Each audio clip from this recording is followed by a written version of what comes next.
campeonato de Brussels é um campeonato, acho que marca um ponto de viragem, depois do campeonato de Tahiti, onde temos uma perna mais ou menos de tubo só.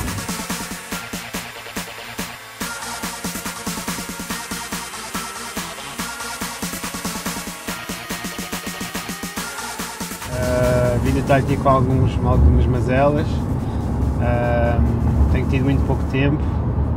Depois do Tahiti fui logo aos Açores à procura de alguns pontos no WQS, uma aposta que não foi ganha, acabei por perder logo no primeiro hit, o que me consumiu um bocado de tempo, tempo que se calhar poderia ter gasto aqui a treinar, mas na realidade esta onda é uma onda que não precisa assim tanto tempo para treinar, é uma onda que, como eu já disse, é fácil.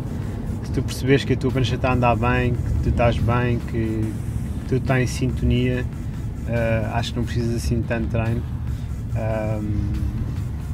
E o mais importante, como sempre, é estar bem psicologicamente, estar contente, estar a gostar, estar a viver um bom momento e depois nos hits ser esperto, saber esperar, apanhar as ondas certas.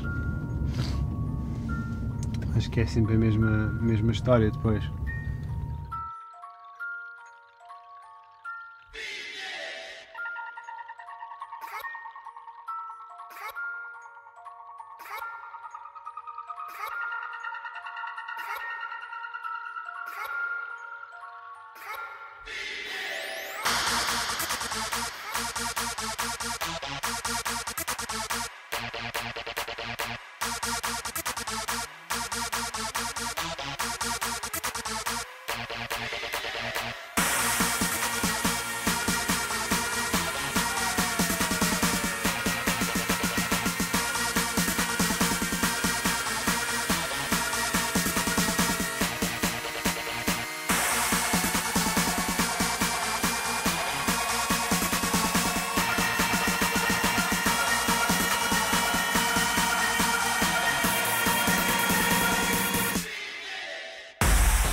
Mas sem dúvida que marca assim uma nova etapa do ano, onde se vai focar mais em manobras novamente.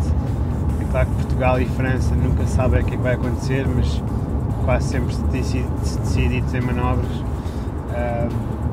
Por isso vem uma perna bastante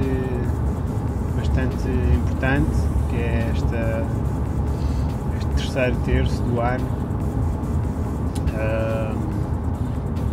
E eu estou desesperado à procura de pontos, por isso é a altura de acelerar ao máximo.